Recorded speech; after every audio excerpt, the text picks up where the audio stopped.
Hallelujah. प्रभु की नाम की महिमा हो। एक और बार हम लोग प्रभु की हजूर में मिलने के लिए परमेश्वर ने मदद किया। मैं प्रभु का धन्यवाद करता हूँ। प्रभु सुबह के वक्त हम सभी से बात करें, वचन के द्वारा प्रभु बात करे, प्रभु की अनुग्रह को हम पा सके और परमेश्वर की राज के लिए हम तैयार हो सके। Hallelujah, hallelujah. आइएगा, आज का हमारा ध्यान के लिए सभा उपदेश की किताब अध्याय 4 का 17 वचन पढ़ेंगे। मैंने मन में कहा 7 का 17 अध्याय 7 का 17। अत्यंत दुष्ट भी ना बन और ना मूर्ख हो, तू क्यों अपने समय से पहले मरे। तो क्यों अपने समय से पहले मरे। आइए हम प्रार्थना करते हैं। खुदा परमेश्वर, आमीन। प्रभु हम तारीफ करते, प्रार्थना करते प्रभु दिया गया वचन के लिए हम धन्यवाद करते खुदा परमेश्वर वचन के द्वारा। आमीन प्रभु, आज की प्रार्थना में हम सभी से बात कर खुदा प्रभु। हालेलुया। हम कुछ भी नहीं है खुदा परमेश्वर, आपकी हाजिर में हम समर्पित करते हैं खुदा प्रभु। हालेलुया। हमें प्रभु हालेलुया पवित्र आत्मा की अगुवाई के द्वारा खुदा प्रभु सभी से बात कर खुदा परमेश्वर। अगुवाई दे खुदा प्रभु यीशु के नाम से। परमेश्वर की राज के बारे में सीख सके, समझ सके, यीशु को हम पहचान सके खुदा प्रभु। हालेलुया। हम तारीफ करते खुदा प्रभु आपके राज के लिए। हम सभी को तैयार कर खुदा परमेश्वर। जितने भी भाई बहन लोग हमारे वचन को सुनते खुदा प्रभु हालेलुया, उनके जीवन में, उनके हृदय में कार्य कर खुदा परमेश्वर। अपने पापों को छोड़कर यीशु के पास मन फिराने के लिए मदद कर खुदा परमेश्वर। हम तारीफ करते, प्रार्थना करते प्रभु इस प्रकार। आमीन खुदा प्रभु। वचन हम सभी लोगों को परमेश्वर के राज के लिए तैयार करते हैं खुदा प्रभु। हम वो वचन हम पढ़ते हैं खुदा परमेश्वर जो आनंद काल का वचन है, जिसमें हमें जीवन मिलता है खुदा प्रभु। हालेलुया। आज हमें जीवन से भर दे खुदा प्रभु। तारीफ करते आपके हाथों में देते, यीशु के नाम से मांगते हैं खुदा प्रभु। आमीन, आमीन। आइएगा, सभा उपदेश किताब 7वां अध्याय 17 वचन हम दोबारा पढ़ेंगे। अत्यंत दुष्ट भी ना बन, अत्यंत दुष्ट भी ना बन और ना मूर्ख हो, तू क्यों अपने समय से पहले मरे। और तू क्यों अपने समय से पहले मरे। हालेलुया। पिछले हफ्ते हमने देखा था कि समय से पहले क्यों मरे। हमने इसी टॉपिक के बारे में हमने पिछले हफ्ते हमने शुरू किया था। ये एक बाइबल स्टडी है जो समय से पहले क्यों मरना करके हम जो बाइबल स्टडी जो लिया गया। परमेश्वर इन दिनों में आत्मा की द्वारा परमेश्वर अगुवाई करता है ताकि हम इस सच्चाई को हम वचनों की द्वारा पवित्र आत्मा की मदद से हम इसको देख सकें और पहचान सकें। Hallelujah, hallelujah. पिछले हफ्ते हमने देखा था कि समय से पहले क्यों मरे, क्यों एक व्यक्ति समय से पहले मरता है, क्या कारण है उसको समय से पहले मरना पड़ता है, या क्या परमेश्वर उनको अनंत जीवन नहीं दिया। अनंत जीवन नहीं बोलते, उनको बोलते क्या परमेश्वर उनको दीर्घायु नहीं दिया, लंबा उम्र नहीं दिया। लंबा उम्र क्या परमेश्वर ने नहीं दिया था? जरूर प्रभु ने हर एक व्यक्ति को वचन के द्वारा कर देखा जाए, परमेश्वर ने हर एक व्यक्ति को लंबा उम्र दिया है, पर वो ये तय करता है उसका जीवन में वो किस प्रकार वो जीवन बिताता है, क्योंकि उसकी जीवन बिताने का तरीका से ही उसका आयु भी गिना जाता है, उसका आयु भी नापा जाता है। अगर हमारा जीवन सही है तो परमेश्वर हमें दीर्घायु प्रभु हमें देंगे।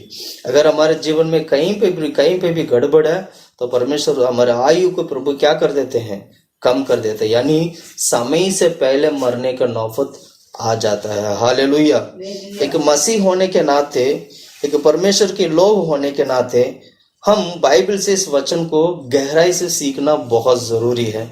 इसलिए जरूरी है, शायद इस संसार के लोगों को इस बात को ये नहीं पता होगा, लेकिन वचन पढ़ने वाला, जो परमेश्वर की वचन में चलने वाला और सच्चाई में रहने वाला व्यक्ति जरूर इन सच्चाई को अच्छी तरह सीख लेता है, समझ लेता है। इसलिए बुद्धिमान व्यक्ति इसको समझ लेता है। वचन में मैं आगे जाके मैं दिखाऊंगा कि वचन कहता है कि बुद्धिमान व्यक्ति चीजों को समझ लेता है। प्रिय भाइयों बहनों, अगर आप बुद्धिमान है तो मैं यही कहूंगा, वचन पढ़िए। परमेश्वर आपकी बुद्धि से भी बुद्धि को परमेश्वर क्या बढ़ा के प्रभु देंगे। परमेश्वर आपको ज्ञान से प्रभु भर देंगे। आज की तारीख में अगर हम देखेंगे, हम कोई बुद्धिमान नहीं है, ना ही हम ज्ञानी लोग हैं, लेकिन वचन पढ़ने के कारण लेकिन पवित्र आत्मा में होने की वजह से आज हम यीशु मसीह के ऊपर विश्वास करने के कारण मैं कह सकता हूँ परमेश्वर ने इतना समझ प्रभु ने सभी लोगों को दिया है। Hallelujah, hallelujah. 17 वचन में हम पढ़ते हैं, तो क्यों समय से पहले मरना चाहिए। इस वचन को पढ़ने से पहले इस वचन की थोड़े पीछे का वचन, उससे पहले का वचन अगर आप पढ़ोगे, उसी वचन में लिखा है एक व्यक्ति क्यों समय पर मरता है। हमें ज्यादा जवाब के लिए ज्यादा इधर उधर जाने की कोई जरूरत नहीं है। क्यों एक व्यक्ति समय से पहले मरता है करके सवाल का जवाब ढूंढने के लिए हम ज्यादा इधर उधर जाने की जरूरत नहीं है।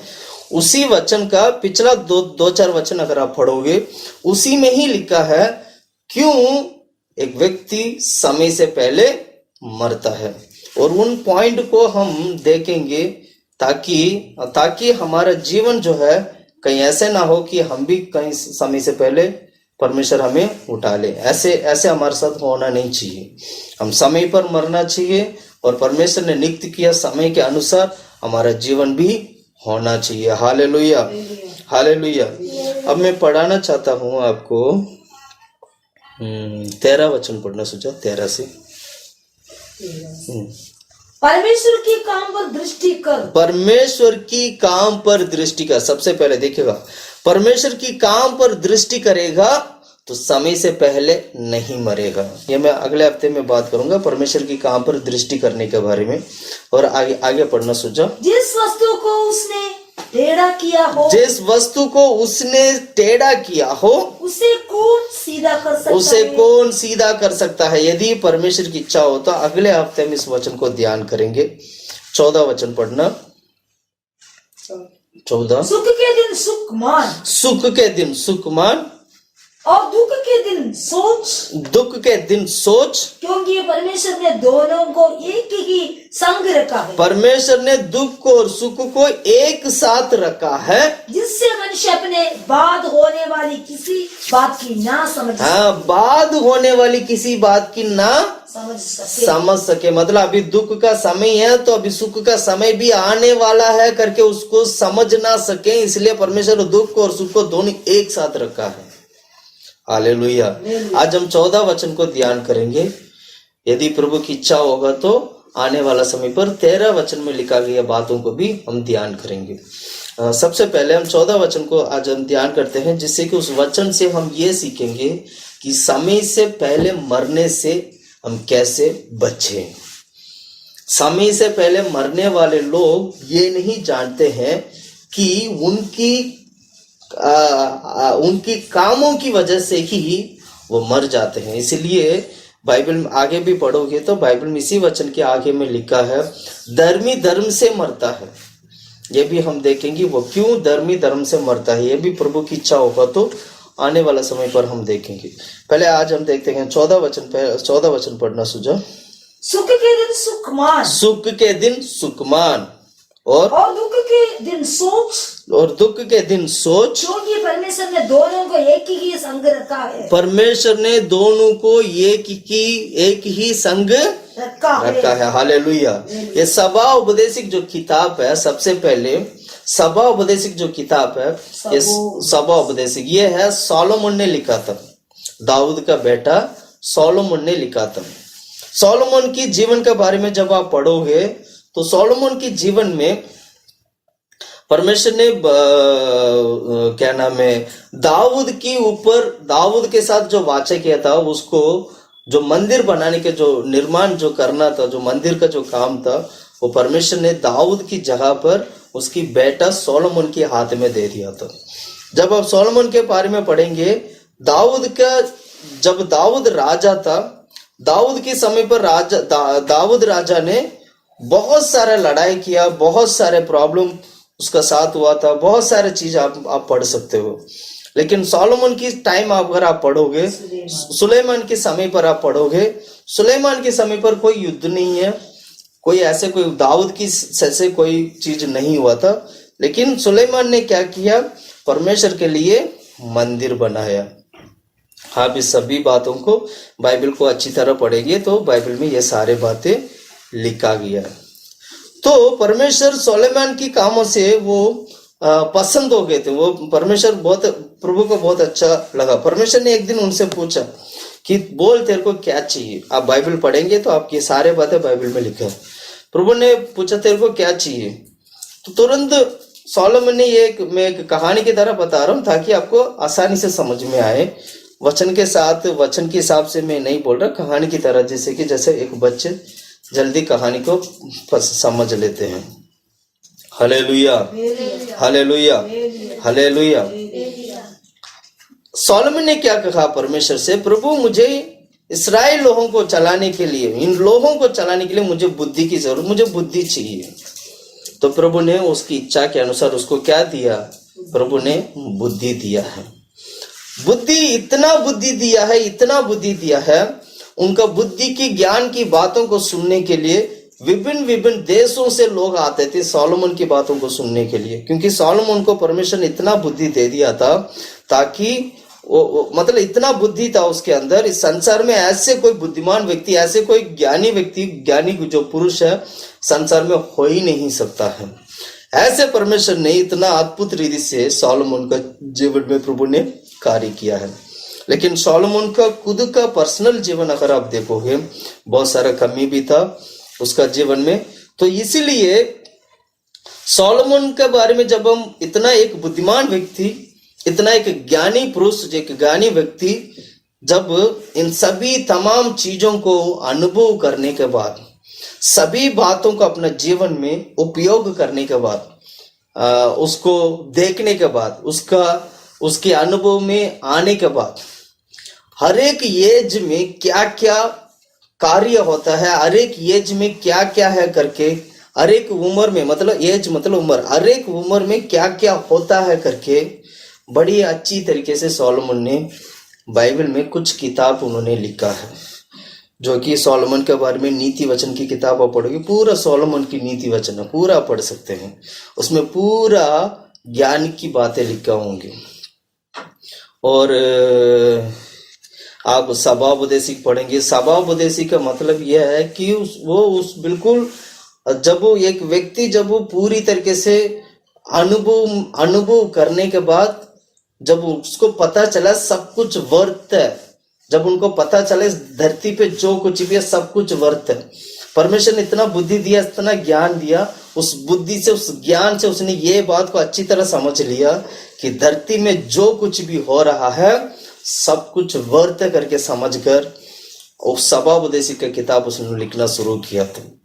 और ऐसे ही जब वो जवानी के उम्र में था, जब सोलोमन जब जवानी के उम्र में जब आप पढ़ोगे, वो सोलोमन की जो क्या कहते हैं, उसका जो अपना जो पर्सनल लाइफ के बारे में जब आप देखोगे, उसका पर्सनल लाइफ एक जवान के समय पर बहुत ही एक गंदा एक उम्र करके हम कह सकते हैं। ऐसे पे भी उन्होंने, ऐसे उम्र के समय पर भी उन्होंने एक जो जीवन बिताया है। इसलिए हम जब श्रेष्ठ गीत आप पढ़ोगे, श्रेष्ठ गीत पूरा उसी टाइप का ऐसे करके दिखाई देता है, लेकिन श्रेष्ठ गीत को आत्मिक रीति से हमें पढ़ना चाहिए। जब भी आप श्रेष्ठ गीत पढ़ोगे आप उसको आत्मिक नजर से पढ़िएगा। श्रेष्ठ गीत को हम यीशु मसीह के साथ तुलना कर आत्मिक नजर से हमें पढ़ना बहुत जरूरी है।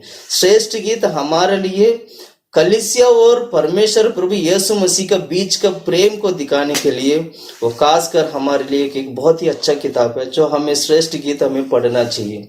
उसमें क्या लिखा है, उसमें अगर आप परमेश्वर यीशु मसीह और कलीसिया को लेकर तुलना करके दोनों को देख के दोनों की प्रेम को देखना है, दोनों की प्रेम के बारे में समझना है, तो श्रेष्ठ गीत पढ़ेंगे तो वो बहुत ही एक अच्छा किताब है, जो सोलोमन ने एक जवान की उम्र पर जो उन्होंने जो अनुभव किया उसी चीजों को परमेश्वर हम जो आज की तारीख में जो हम जो जीवन बिताते हैं, प्रभु यीशु मसीह और दुल्ला प्रभु यीशु मसीह, दुल्हन जो कलीसिया है, उस प्रेम के बारे में हम अच्छी तरह समझ पाएंगे। उसमें बहुत ही इस तरह हम उस किताब में से बहुत सारी बातें हम सीख सकते हैं। इसलिए सोलोमन की किताब बहुत ही जरूरी किताब है, जो हमारे जीवन में एक बुद्धिमान पुरुष ने लिखा है, जो परमेश्वर की ओर से बुद्धि पाया किया, परमेश्वर से मांगा था और प्रभु ने उनको इतना बुद्धि दिया और सारा दुनिया देखने लगे। मैं उसी वचन से ही उसी वचन से ही आज हम सभा उपदेशी किताब से हम वचन पढ़ रहे हैं। इतना अनुभव पाने के बाद वह एक सवाल कहता है, क्यों हमें समय से पहले मरना चाहिए? तो क्यों समय से पहले मरे? कितनी एक अच्छी बात है। वो सब कुछ देखा था, सब कुछ वर्थ है। सारा चीजों को देखने के बाद वो कहता है सब कुछ वर्थ है। अब पढ़िएगा सभा उपदेशी किताब 12 अध्याय 8वां वचन पढ़ो, 12 का 8। सभा उपदेशी किताब 12 का 8वां वचन। उपदेशक कहता है सब वर्थ ही वर्थ, सब वर्थ ही वर्थ है, सब कुछ वर्थ है, सब कुछ वर्थ है। आप इसी किताब का सभा उपदेशी किताब का पहला दूसरा वचन में पढ़ोगे, वहां पर भी यही लिखा है। इतना कुछ अनुभव करने के बाद वो कहता है सब कुछ वर्थ है। 12 का 13 वचन पढ़ो सुजा। सब कुछ सुना गया, अंत की बात यह है कि अंत फाइनली एक डिसीजन में आता है। सब कुछ तय करने के बाद, सब कुछ जानने के बाद, सब कुछ अनुभव करने के बाद सोलोमन राजा एक फाइनल डिसीजन में आके एक मॉरल बताते हैं, एक कंक्लूजन बताते हैं। हाँ, वो क्या कंक्लूजन बता रहे हैं, पढ़ो। सब कुछ सुना गया, हाँ, अंत की बात यह है कि परमेश्वर का भय मान। पर में अंत की बात तो ये है, सिंपल बात है, मैंने सब कुछ पा लिया, सब कुछ देख लिया, सब कुछ अनुभव किया। अंत में एक बात मैं बताना चाहता हूं कि परमेश्वर का भय मान और उसकी आज्ञाओं को पालन कर, उसकी आज्ञाओं का पालन कर, क्योंकि मनुष्य का संपूर्ण कर्तव्य ये, मनुष्य की कर्तव्य यही है। मतलब ये ड्यूटी है, ये हर एक व्यक्ति के लिए दिया गया ड्यूटी है। ये तमिल में बोलते हैं கடமை, எல்லா மனுஷனுக்கும் மேல விழுந்த கடமை, तमिल में ऐसे बोलते। मतलब हर एक व्यक्ति के ऊपर आया गया एक कर्तव्य यही है कि वो ड्यूटी है कि परमेश्वर का भय मान और उसकी आज्ञाओं का पालन करें। Very simple. सब कुछ पाने के बाद, सब कुछ अपना जीवन में अनुभव करने के बाद अंत में कहता है सब कुछ वर्थ है। सिर्फ एक ही चीज है, परमेश्वर का भय मान, और वही सब में सब कुछ है। वो चाहे कुछ भी कर सकता है। परमेश्वर की भय मानना ही हमारे लिए भलाई है, इससे बढ़कर और कोई भलाई नहीं होगा। और परमेश्वर का भय मान और उसकी आज्ञाओं पर क्या करो, पालन कर। ये हर एक व्यक्ति के ऊपर मिला गया आज्ञा है। आज्ञा बोल सकते हैं, ये क्या बोलते हैं, ड्यूटी बोल सकते हैं हम लोग इसको, ड्यूटी बोल, कर्तव्य बोल सकते हैं। ड्यूटी हमारा करने वाला काम है, कर्तव्य है, ये ड्यूटी है ये हमारे लिए। हालेलुया। अगर इसको नहीं करोगे शायद तुम समय से पहले मर सकते हो, शायद तुम्हारा जीवन समय से पहले नष्ट हो सकता है, शायद तुम्हारे जीवन में समय से पहले ही तुम्हारा जीवन काफी संकट में जा सकता है। Hallelujah, hallelujah. प्रिय भाइयों बहनों, परमेश्वर ने बुद्धिमान की द्वारा परमेश्वर हमें बहुत सारे वचन को प्रभु में प्रकट करके दिखाते हैं। हाँ, एक बुद्धिमान व्यक्ति जिन्होंने सब कुछ प्राप्त किया, उसने जो प्राप्त करने के बाद वो सब कुछ कहता है कि सब कुछ वर्थ करके समझने के बाद वो सभी चीजों को अच्छी तरीके से प्रकट करके दिखाते हैं, बताते हैं कि भाई एक ही बात है कि परमेश्वर का भय मान और उसकी आज्ञाओं को पालन कर। यही हमारा ड्यूटी है। हालेलुया। क्योंकि सब कुछ वर्थ है। फाइनली एक डिसीजन लिया, फाइनल डिसीजन लिया। हालेलुया।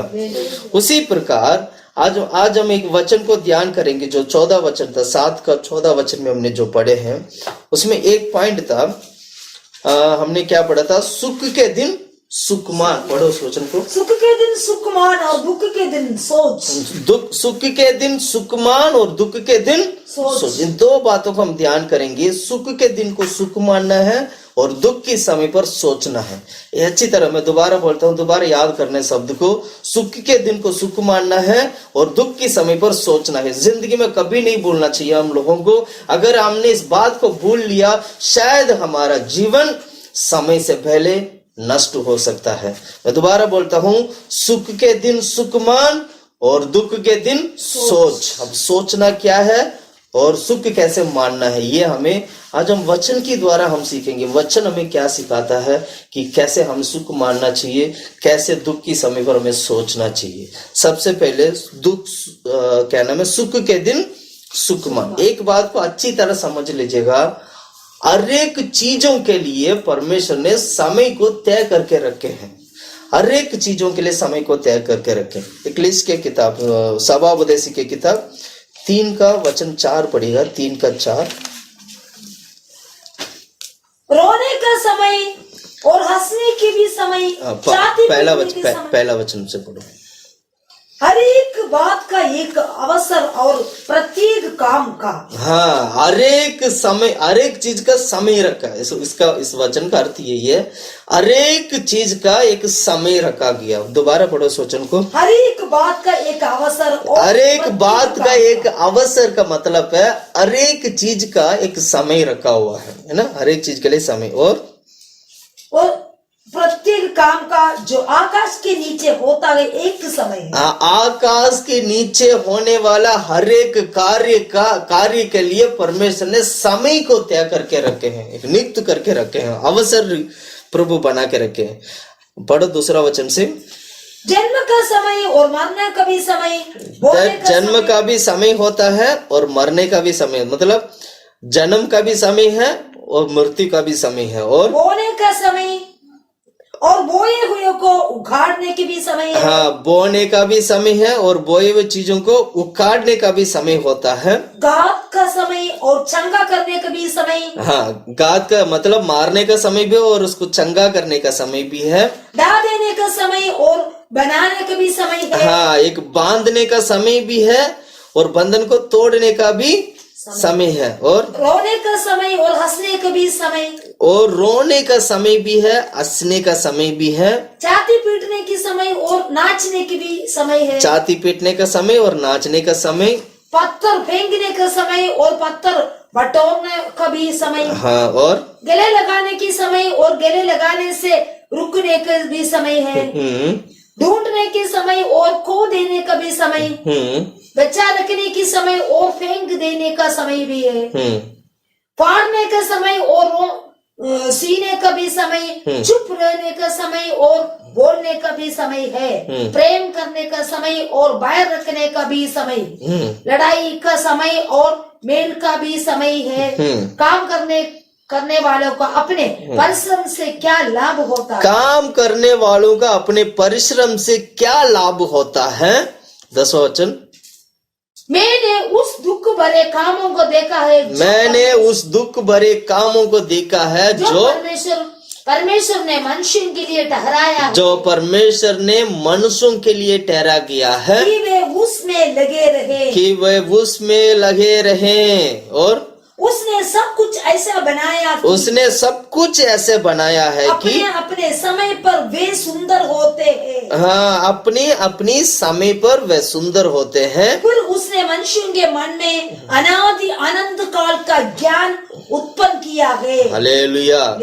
एक बात तो तय हो चुका है कि परमेश्वर हर एक चीज के लिए समय रखा है। प्रिय भाइयों बहनों, जिंदगी का मतलब यह है कि अलग अलग प्रकार की समय पर गुजरना। जीवन का मतलब यही है, धरती पर जब तक हम रहेंगे तब तक हमें विभिन्न समय को पार करके जीवन बिताना होगा। यही जीवन है। कभी बोने का समय आएगा, कभी खोदने का समय आएगा, कभी मारने का समय आएगा, कभी पाने का समय आएगा, कभी बोने का समय आएगा, कभी जैसे हमने वचन में पढ़ा, कितनी सारे बातें पढ़े। हर एक चीज हमारे जीवन में आ सकता है। रोने का भी समय आएगा और हंसने का भी समय आएगा, लेकिन हर एक समय पर अपने जीवन को सही तरीके से बिताना ही जरूरी है। इसलिए कहते हैं वचन में, सुख के दिन में सुख ही मानना और दुख के समय पर सोच। सुख के दिन में रोना नहीं है, वहां आनंदित होना है। जब सभी लोग आनंदित होते हैं, जब आनंदित की समय है तो आनंदित होना है। हाँ, ऐसे तो नहीं करना, हम ऐसे तो नहीं करते ना। अगर मान लो किसी का घर पे कोई डेथ हो गया, कितने सारे डेथ होते हैं, क्या उस डेथ में कोई हंसता है? नहीं हंसते हैं, क्योंकि वो दुख का समय है। तो वो क्या करते हैं, दुख के समय पर लोगों के साथ संग देते हैं। आज में वचन से हम परमेश्वर की लोग, वचन से हम किस प्रकार वचन को सही तरीके से समझना चाहिए, सीखना चाहिए। हालेलुया। मैं ड्यूटेरोनॉमी से एक बात मैं बताना चाहूंगा। ड्यूटेरोनॉमी क्या बोलते हैं हिंदी में? व्यवस्था विवरण। यस, भूल गया था। व्यवस्था विवरण की किताब 28 अध्याय 47 वचन। व्यवस्था विवरण की किताब 28 का 47। और उन सब जातियों में जिनके मध्य में यहोवा तुझको पहुंचाएगा, वहां के लोगों के लिए तू चकित होने का और दृष्टांत और शाप का कारण। व्यवस्था विवरण 28 बोला मैंने, 28 37 47। 47 28 47 47। तू जो सब पदार्थ की बहुतायत होने पर भी आनंद और प्रसन्नता के साथ अपने परमेश्वर यहोवा की सेवा नहीं करेगा। परमेश्वर की यहोवा की सेवा नहीं करेगा। जब तेरा पास सब कुछ था, तूने क्या किया? आनंदित नहीं हुआ। पढ़ो उस वचन को दोबारा। तू जो सब पदार्थ की बहुतायत होने पर भी सब पदार्थ की बहुतायत से, मतलब बहुतायत से सब प्रकार के पदार्थ होने पर भी आनंद और प्रसन्नता के साथ अपने परमेश्वर यहोवा को सेवा नहीं करेगा। यहोवा की सेवा नहीं करेगा। आनंद और प्रसन्नता के साथ परमेश्वर यहोवा की सेवा ना करने की वजह से, इस कारण तुझको भूखा, प्यासा, नंगा और सब पदार्थों से रहित होकर अपने उन शत्रुओं की सेवा करना पड़ेगी। तेरे विरुद्ध भेजेगा। तेरा विरुद्ध भेजे। बस। जब हमारे पास सब कुछ था, सब प्रकार की चीजें हमारे पास होती हैं, सब परमेश्वर ने सभी हर चीज प्रभु हमें देकर परमेश्वर हमें पालन पोषण करते हैं, तो तब हम क्या कर देते हैं? परमेश्वर को छोड़कर हम अपनी मनमानी, अपनी स्वाद के अनुसार, अपनी जीवन के अनुसार हम जीवन बिताने लग जाते हैं। और परमेश्वर उसकी बदले में परमेश्वर क्या करते हैं? शत्रु की हाथ में हमें दे देते हैं। प्रिय भाइयों बहनों, सुख के दिन सुख मानना मतलब यह है कि जब परमेश्वर हमारे जीवन में सब कुछ प्रभु ने सही समय पर, जब परमेश्वर ने सब कुछ प्रभु ने दे दिया है, तो आपको क्या करना चाहिए? परमेश्वर, जीवित परमेश्वर की स्तुति, आराधना, महिमा, उसकी सेवकाई करना चाहिए। ये ना करने की वजह से तुम्हारे जीवन किसके हाथ में जाता है? शत्रु की हाथ में चले जाता है। सुख के दिन सुख मान। सुख के दिन मतलब जब हम सुख भरा एक जीवन जब हम बिताते हैं, तब हम परमेश्वर को आराधना करना जरूरी है। प्रभु के पीछे जाना जरूरी है। अक्सर एक व्यक्ति परमेश्वर को कब पुकारता है? वो तभी पुकारता है जब उसको जरूरत होता है। वो तभी पुकारता है जब उसके जीवन में कोई प्रॉब्लम आते हैं। प्रिय भाइयों बहनों, मैं कहना चाहता हूँ, हम सभी मसीह भाई बहनों के लिए मैं कहना चाहता हूँ, इस पूरे संसार के लिए मैं कहना चाहता हूँ, यही है कि दुख का समय पर हम परमेश्वर को पुकारने से अच्छा है सुख के समय पर ही परमेश्वर को पुकारने वाले बन जाए। Hallelujah, hallelujah. परमेश्वर को पुकारने के लिए दुख के लिए इंतजार नहीं करना है। जब हम अच्छा तंदुरुस्त हम परमेश्वर की हजूर में रहते हैं, तब से ही परमेश्वर को पुकारने वाला बन जाना चाहिए, तब से ही परमेश्वर के पीछे चलने वाला बनना चाहिए। एक व्यक्ति का जीवन में, एक व्यक्ति समय से पहले मरने के कारण यही है, वो सुख की समय पर परमेश्वर को सही तरीके से आराधना ना करने की वजह से शायद वो उसका जीवन अधूरा उसका जीवन अधूरा हो जाते हैं और पूरा जीवन वो बिता नहीं पाते हैं। Hallelujah, hallelujah. इसलिए एक बात को अच्छी तरह समझना है, दुख का आता, सुख का आता, हर एक अब समझना है आपको कि हर चीज के लिए परमेश्वर ने समय रखा है। उस समय के अनुसार हम अपने जीवन को क्या करना चाहिए, बिताना सीखना चाहिए। लेकिन जब जब हमें जो सुख के समय आता है, जब जब हमें सब कुछ हमारे लिए फ्रीली या सब कुछ हमारे लिए अनुकूल करके जब प्रभु हमें देते हैं, तो तब क्या करना चाहिए, ये कि जैसे सोलोमन ने क्या कहा, जैसे सोलोमन ने कहा था कि एक की मैं फाइनली मैं एक बात कहना चाहता हूं, परमेश्वर की आराधना करो और उसके आज्ञाओं पर चल। वेरी सिंपल, प्रभु को ढूंढना है, परमेश्वर की आराधना करना। जो व्यक्ति परमेश्वर को नहीं ढूंढते हैं, जो व्यक्ति परमेश्वर को पुकारते नहीं हैं, शायद वो समय से पहले मर सकता है। हालेलुया। समय से पहले मरने का मतलब यही है, अनंत जीवन को छोड़कर अनंत काल की आग में जाना, यीशु को छोड़कर शैतान की जाल में जाना। प्रिय भाइयों बहनों, आज हमारा जीवन कैसा है, आज हम किस प्रकार की जीवन बिताते हैं। आज परमेश्वर ने हमें सब कुछ दिया है, खाने पीने के लिए सब कुछ दिया है, रहने के लिए प्रभु ने घर दिया है, पहनने के लिए प्रभु ने कपड़ा दिया है, आपकी जरूरत के अनुसार परमेश्वर ने आपको काम दिया है। क्या इस सुख की समय पर परमेश्वर को पुकारते हो? क्या इस सुख की समय पर प्रभु की आराधना करते हो? क्या इस सुख की समय पर प्रभु की महिमा करते हो?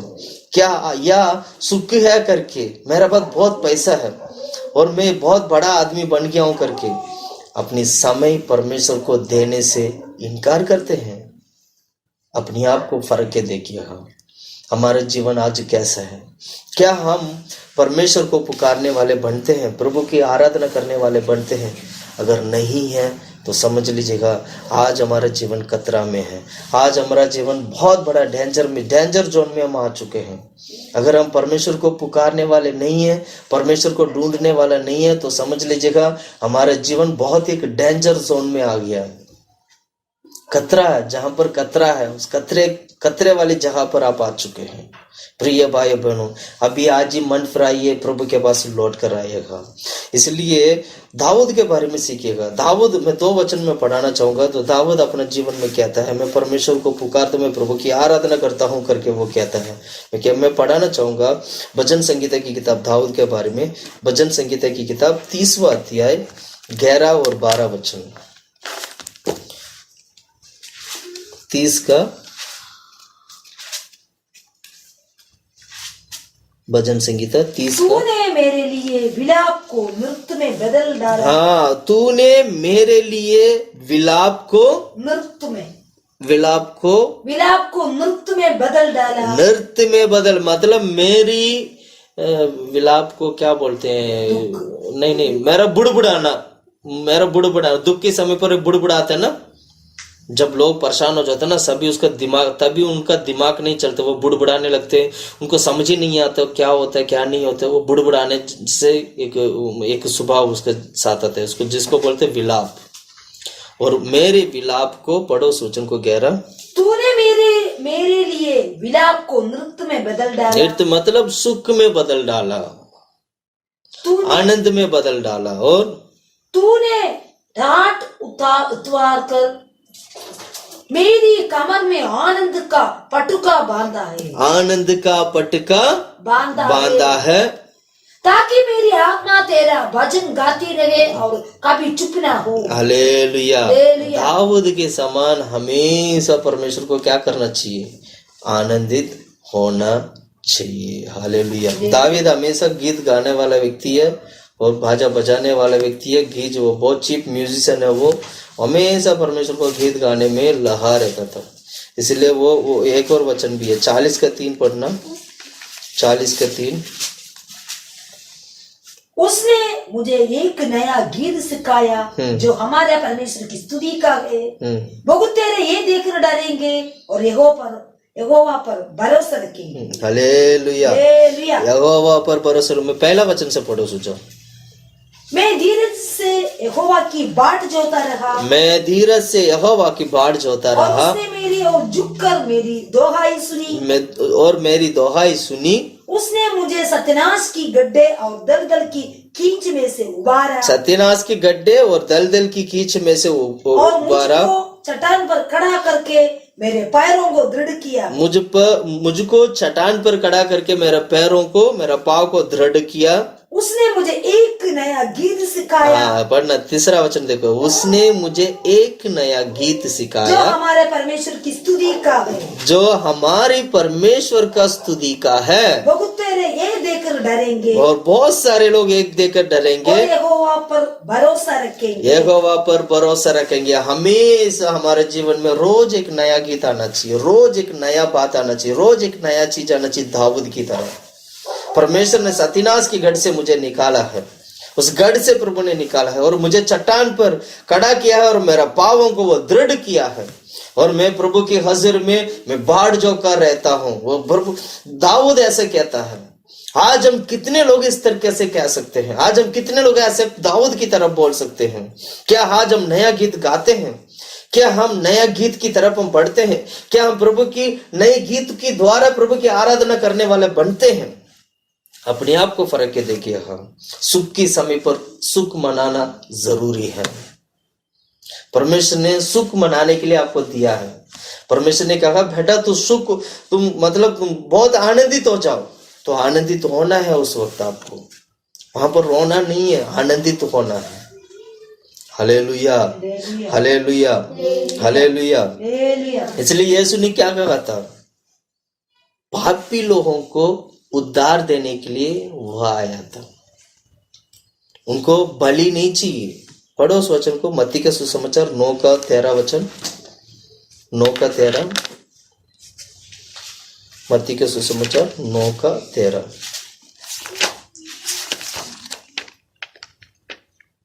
इसलिए तुम जाकर इसका अर्थ सिखा लो। इसका अर्थ सिखा लो। मैं बलिदान नहीं परंतु दया चाहता हूँ। हाँ, मैं बलिदान नहीं परंतु दया चाहता हूँ। दया चाहता हूँ, क्योंकि मैं धर्मियों को नहीं परंतु पापियों को बुलाने आया हूँ। धर्मियों को नहीं पापियों को बुलाने आया हूँ। Hallelujah, hallelujah. परमेश्वर धर्मियों के लिए नहीं है, पापियों के लिए संसार में आया है। अच्छी तरह सीखना है हमें इस वचन को। प्रभु हमें क्या करते हैं? धर्मियों को नहीं, पापी, मेरे जैसे पापियों को प्रभु, पापियों के लिए प्रभु आया था। जब यीशु मसीह सेवा करते थे, यहूदी लोग अपने आप को धर्मी कहा करते थे, धर्मी कहा करते थे। तो उस वक्त प्रभु ने बोला मैं धर्मियों के लिए नहीं पापियों के लिए आया हूं। आने वाला समय पर इस वचन को ध्यान करेंगे। धर्मी धर्मी से मरता है। कैसे मरता है? हम ये सारा ध्यान करना बहुत जरूरी है हम लोगों को, ताकि हमारा जीवन जो है समय से पहले ना मरे। Hallelujah, hallelujah, hallelujah. हमारे हृदय हमेशा खुश होना चाहिए। जब प्रभु की हजूरी में जाएंगे, जब हम स्वर्ग जाएंगे, कितना आनंदित हो जाएंगे। यूहन्ना की किताब 16 का 22 और 23 वचन पढ़िएगा। यूहन्ना की किताब 16 का 22 और 23 वचन।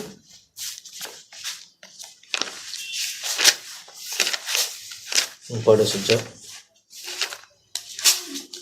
वहां पर यीशु ने एक बात कहा, वो उस प्रकार तुम्हें भी अब तो शौक है परंतु मैं तुमसे फिर मिलूंगा। हाँ, अब तो शौक है और फिर से तुमसे फिर मिलूंगा और तुमसे फिर मिलूंगा और तुम्हारे मन आनंद से भर जाएंगे। और तुम्हारे मन आनंद से भर जाएंगे। और तुम्हारा आनंद कोई तुमसे छीन ना लाए। तुम्हारे आनंद को कोई छीन ना लेंगे, छीन ना लेंगे। उस दिन तुम मुझसे कुछ ना पूछोगे। हाँ, मैं तुमसे सच सच कहता हूँ, यदि पिता से कुछ मांगोगे तो वो मेरे नाम से तुम्हें देगा। तो मेरे नाम, पिता परमेश्वर से मांगने से पिता परमेश्वर यीशु के नाम से देते हैं। अच्छी तरह सीखना, समझना इस बात को कि परमेश्वर से जो भी मांगोगे वो यीशु के नाम से आपको मिलेगा। Hallelujah, hallelujah. यही है आनंद, आनंदित जो आनंद जो है परमेश्वर ने हमें अंतिम समय मतलब स्वर्गराज में हमें देने के लिए परमेश्वर ने यीशु के द्वारा देने के लिए प्रभु ने हमारे लिए तय करके रखे हैं। इसको हमें पाना चाहिए। इसलिए सुख की समय पर सुख माना। जब हमारे पास सब कुछ होता है तो उस वक्त प्रभु की आराधना करना ही जरूरी। इसका मतलब यही है, कुछ और कुछ नहीं है। एक और बात भी मैं पढ़ाना चाहूंगा। जेम्स याकूब की किताब 5:13 में हम क्या पढ़ते हैं? यदि कोई दुख है तो वो क्या करना चाहिए, सुख है तो क्या करना चाहिए? पढ़ो। यदि तुम्हें कोई दुखी है तो वो प्रार्थना करे। दुखी है तो बस मसीह लोगों के लिए एक ही बात है, प्रार्थना करो। अगर तुम दुख में हो तो सीधी बात है, प्रार्थना करो और कुछ नहीं। अगर सुख में हो तो गीत गाओ। आगे पढ़ो। यदि आनंदित है तो वो स्तुति के भजन आनंदित हो तो स्तुति के भजन गाए। Hallelujah, hallelujah. दुख में तो क्या करना है? प्रार्थना करना। कितने लोग दुख के समय पर प्रार्थना करते हैं? कितने मसीह लोगों के लिए एक ही मार्ग है। परमेश्वर ने एक स्ट्राइट मार्ग बना दिया कि भाई तुम दुख की मुसीबत में, कोई बात नहीं, तुम प्रार्थना कर, दैट्स इट। और परमेश्वर तुम्हारी प्रार्थना को सुनेंगे और परमेश्वर तुम्हारी जरूरत को, तुम्हारी जरूरत के अनुसार तुम्हारे जीवन में कार्य करेंगे। हम अक्सर करते क्या है? दुख की समय पर, परेशानी की समय पर इधर उधर भागते रहते हैं। हमारे दिमाग में शांति नहीं होता है और बेचैन हो जाते हैं हम लोग। प्रिय भाई बहनों, वचन क्या सिखाते हैं? कुछ भी समझ नहीं आ रहा है, एक ही तरीका है। वचन बिल्कुल क्लियरली घुमा फिरा के नहीं है, सीधा एक ही तरीका बता रहा है कि भाई तू प्रार्थना कर, दैट्स इट। प्रार्थना कर, प्रार्थना से सब कुछ होगा। कुछ नहीं समझ में आ रहा है, बस कुछ मत करना। समझ में नहीं आ रहा है, कोई बात नहीं, सिर्फ प्रार्थना में बैठ जाओ। परमेश्वर फिर देखेंगे, परमेश्वर फिर करेंगे कार्य। अगर दुख की समय है तो, मुसीबत की समय है तो आपका जीवन में प्रार्थना बहुत जरूरी। इसलिए अक्सर हम बोलते हैं प्रार्थना की आत्मा को पाना है। प्रार्थना की आत्मा आएगा तभी प्रार्थना कर पाओगे। पवित्र आत्मा, प्रार्थना की आत्मा आएगा तभी तुम प्रार्थना भी कर पाओगे। पवित्र आत्मा नहीं होगा तो ज्यादा देर आप प्रार्थना नहीं कर पाओगे। पवित्र आत्मा नहीं होगा, क्या प्रार्थना करना है करके आपको समझ ही नहीं आएगा। इसलिए वचन में लिखा है प्रार्थना करने वालों को मदद करने के लिए पवित्र आत्मा दिया गया है। इसलिए दुख के समय पर तुम्हें प्रार्थना करने के लिए तुम्हें पवित्र आत्मा की जरूरी है। इसलिए जब भी प्रार्थना में बैठकर प्रार्थना करते हैं, आत्मा में भरने के लिए जब कहते हैं अच्छी तरह आत्मा में भरिएगा, समय को बिल्कुल भी बर्बाद मत करना। आपको कहा जाता है प्रभु की हजूरी में जब आप चर्च में जाके प्रार्थना करते हैं, सब लोग आत्मा में भरते हैं, तो मैं यही कहूंगा बिल्कुल भी समय को बर्बाद मत करना, बिल्कुल भी समय को व्यर्थ मत करना।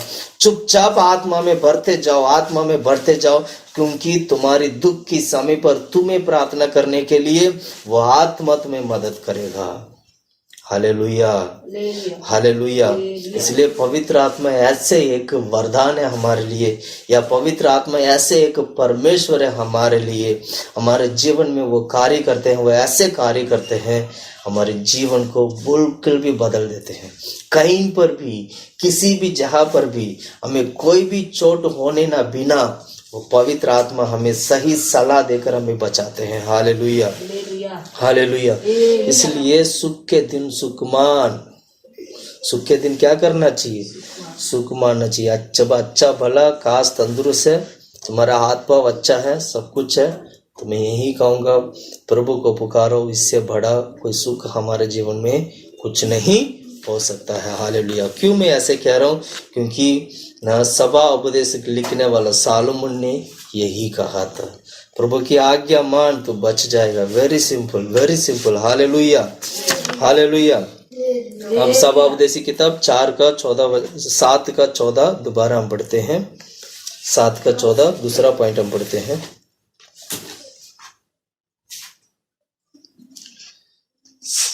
सभा उपदेशिक 7:14 जो हमने पढ़ा था। सुख के दिन सुख मान मान और दुख के दिन सोच। दुख के दिन सोच, बस। सुख के दिन तो सुख मानने के बारे में हमने देखा था, जो वचन क्लियरली फाइनली क्या बात बोला, फाइनल बात को हमने देखा। एक्चुअली हमने जो देखा फाइनल बात को देखा। इसको और डीपली जाएंगे तो बहुत बड़ा बन जाएगा, मैं इसलिए मैं उतना डीपली नहीं जाऊंगा। लेकिन फाइनली वचन क्या हमें सिखाती है, सुख के दिन पे क्या करना चाहिए। अब दूसरा पॉइंट हमें ये बताते हैं कि क्या है दूसरा पॉइंट। सुख के दिन सुख मान और दुख के दिन सोच। हाँ, दुख के दिन सोच। प्रिय भाइयों बहनों, दुख की समय पर अगर नहीं सोचेगा, शायद समय से पहले मरने का नौबत आ सकता है। अभी यहाँ पर परमेश्वर ने हम लोगों को एक सही वचन हमें दिखाते हैं, जो सोलोमन ने लिखा था। सोलोमन के द्वारा, सोलोमन अनुभव से वो ये कहता है, सुख के दिन सुख मान और दुख की समय पर सोच। अब सोचने के बारे में, हालेलुया हालेलुया हालेलुया। अक्सर परेशानी मुसीबत आते वक्त ही उससे छुटकारा पाने के लिए हम इधर उधर भागते हैं। दुख के समय पर सोचने के बारे में मैं बहुत सारे एग्जाम्पल में आज मैं बताऊंगा, जो कि ये बहुत ही जरूरी है हम लोगों को। कैसे संत लोग, परमेश्वर की लोग दुख की समय पर कैसे वो सोच समझकर प्रभु की हजूरी में माफी मांगकर मन फिराकर परमेश्वर के पास लौटने के कारण और परमेश्वर ने उनको छुड़ाया है। दुख के दिन पर सोचना बहुत जरूरी है। एक वचन पढ़ते हैं, डिट्रोनमी का 8 का 3 वचन। डिट्रोनमी व्यवस्था विवरण है ना, व्यवस्था विवरण की किताब 8वां अध्याय 3 वचन। दोबारा पढ़ो। उसने तुझको नम्र बनाया, उसने तुझको नम्र बनाया और भूख भी होने दिया, और भूख भी होने दिया। फिर वो मन्ना जिसने ना तू और ना तेरे पुरखा भी जानते थे, वही तुझको खिलाया। वही तुझको खिलाया, कि वो तुझको सिखाए कि मनुष्य केवल रोटी ही से नहीं जीवित रहता, परंतु जो जो वचन यहोवा के मुंह से निकलता है उन्हीं से वो जीवित रहता है। हाँ, हालेलुया हालेलुया। इस वचन से एक चीज को हमें सीखना जरूरी है, वो है 8 का 3 पढ़ो। सजा 1 मिनट रुकना, पहला वचन से पढ़ना। आप 8वां अध्याय 1 वचन से पढ़ना। जो जो आज्ञाओं में आज तुझे सुनाता हूँ उन सबों पर चलने की चौकसी करना, इसलिए कि तुम जीवित रहो और बढ़ते रहो। हाँ। और जिस देश के विषय में यहोवा ने तुम्हारे पूर्वजों से शपथ खाई है, उसमें जाकर उसके अधिकारी हो जाओ। और स्मरण रख कि तेरा परमेश्वर यहोवा उन 40 वर्षों में तुझे सारे जंगल के मार्गों में से इसलिए ले आया है कि वो तुझे नम्र बनाए और तेरे परीक्षा करके ये जान ले कि तेरे मन में क्या क्या है और कि तू उसके आज्ञाओं का पालन करेगा या नहीं। उसने तुझको नम्र बनाया और भूखा भी होने दिया। फिर वो मन्ना जिसने ना तू ना तेरे पुरखा को जानते थे, वही तुझको खिलाया, इसलिए कि वो तुझको सिखाए कि मनुष्य के रोटी ही से नहीं जीवित रहता, परंतु जो जो वचन यहोवा के मुंह से निकलता है उन्हीं से वो जीवित रहता है। बस इस वचन को पढ़ता हूँ तो मुझे हंसी आता है। सोलोमन को परमेश्वर ने बुद्धि दिया कि दुख के दिन पे सोचना है, और परमेश्वर ने इस्राएल लोगों को चलाते वक्त हमेशा वो ध्यान रखने के लिए बार बार उसका जीवन में कई प्रकार की प्रॉब्लम एक एक करके प्रभु ने बेचता रहा, ताकि वो सोचते रहे। परमेश्वर की काम कितना अद्भुत है, देखिएगा, उस वचन को पढ़िएगा, वचन को पढ़ने के बाद आपको इतना आनंदित होगा परमेश्वर कैसे चलाते हैं। और इस बात को अच्छी तरह समझकर, वो तो ज्ञानी पुरुष था, अच्छी तरह समझकर सॉलोमन ने बहुत अच्छी तरीके से लिखा है, दुख के दिन सोच। क्या सोचना है? पूर्व की समय के बारे में सोच। पूर्व लोगों की समय पर इस्राएल लोगों के साथ परमेश्वर ने किया वह बातों को सोच। परमेश्वर ने मन्ना खिलाया था, परमेश्वर ने दुख भी दिया, प्रभु ने सुख भी दिया, और ये स्मरण रखने के लिए दिया था कि प्रभु महान है, सर्वशक्तिमान है। और इतना ही नहीं, और भी बात है उसमें। इस वचन को दोबारा पढ़ते हैं सुझाव हम लोग, और अच्छी तरह हम इसको सीखेंगे। पहला वचन से पढ़ना, जो जो आज्ञाओं में आज तुझे सुनाता हूँ, जो जो आज्ञा मैं आज तुम्हें सुनाता हूँ, उन सबों पर चलने की चौकसी करना। उस सबों पर चलने की, वेरी सिंपल, शुरू से ही प्रभु ने बोल दिया। जैसे सॉलोमन ने कहा था, जो जो आज्ञा मैं सुनाता हूँ, देख सुन ले अभी ये मेरे से, जो आज्ञा मैं आज सुनाता हूँ उसमें चलने की प्रयास कर। वेरी सिंपल, सीधा शुरू से ही प्रभु ने बोल दिया। जैसे सॉलोमन की उस सभापदेश किताब में हमने पढ़े थे, वेरी सिंपल, बहुत ही सिंपल तरीके से प्रभु ने बोल, जो मैं बोल रहा हूं सुन ले चुपचाप, नहीं करेगा तो शायद समय से पहले मरने की नौबत आ सकता है। हालेलुया। पढ़ो वचन दोबारा, पहला वचन दोबारा पढ़ो। जो जो आज्ञा मैं आज तुझे सुनाता हूँ, उन सबों पर चलने की चौकसी करना, चलने की चौकसी करना, और इसलिए कि तुम जीवित रहो। इसलिए मैं ये बताता हूँ कि तुम जीवित रहो, तुम जीवन बिताए। जीवित रहो का मतलब क्या? लंबी उम्र जिए, जीवित रहो, लंबी उम्र। ये आज्ञा नहीं करोगे, समय से पहले मरने का नौबत आ सकता है। परमेश्वर इसलिए इंसान को समय से पहले प्रभु मार देते हैं। जो आज्ञा परमेश्वर ने दिया था उसके ऊपर चौकसी नहीं किया, और लंबी उम्र वो जीवित नहीं कर पाए। इस्राएल लोगों की जीवन में, उस इस्राएलियों के जंगल की मार्ग में अगर आप पढ़ोगे, ढंग से वचन को पढ़ेंगे, वो लोग कानान की ओर प्रवेश नहीं कर पाएंगे। उनका जीवन ये था, मिस्र से लेके कानान। प्रिय भाइयों बहनों, मेरे सच्चे प्यारे भाइयों बहनों, यीशु मसीह के ऊपर विश्वास करने वाले प्यारे भाइयों बहनों, हमारा जीवन इस धरती से लेके स्वर्ग तक का है। मैं दूसरी एंगल में बोलूं, इस्राएल लोगों के साथ भी ऐसा ही था। इस्राएल लोगों का जीवन मिस्र से लेके कानान तक था। ऐसे इस नया नियम की कलीसिया में हमारा जो जीवन है, इस धरती से लेके स्वर्ग तक का है। धरती जो है मिस्र को दिखाती है, स्वर्ग जो है कानान को दिखाती है। या ऐसे भी बोल सकते हैं हम लोग, कानान जो है स्वर्ग को दिखा, बात एक है, कानान जो स्वर्ग को दिखाती है, मिस्र जो है इस धरती को दिखाती है।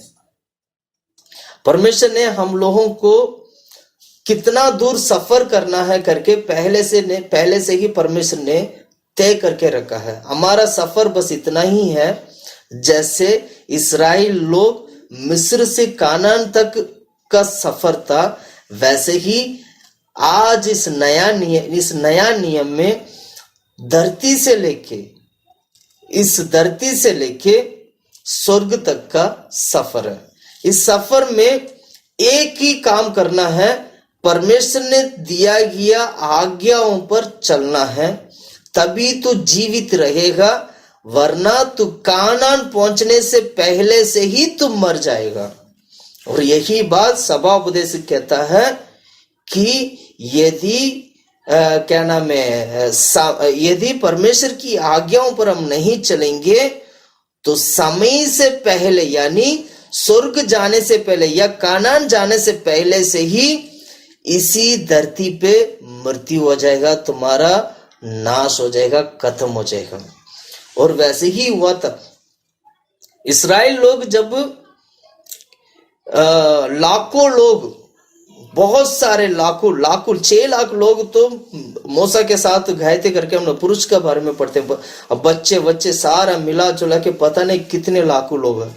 इतने लाखों लोग एक सफर तय करते हैं, वो है इजिप्ट से लेके मिस्र से लेके कानान तक की सफर। इस सफर में जो लोग परमेश्वर की आज्ञाओं को मानते थे वे लोग आखिर तक किया है, जो लोग परमेश्वर की आज्ञा नहीं मानते थे वे लोग आधे रास्ते में ही मर चुके थे। जहां तक मूसा भी कानान में प्रवेश नहीं कर पाया। मूसा ने भी एक गलती किया था। परमेश्वर ने जाके बात करने के लिए कहा था चट्टान से, और मूसा ने जाके गुस्सा में चट्टान को मार दिया था।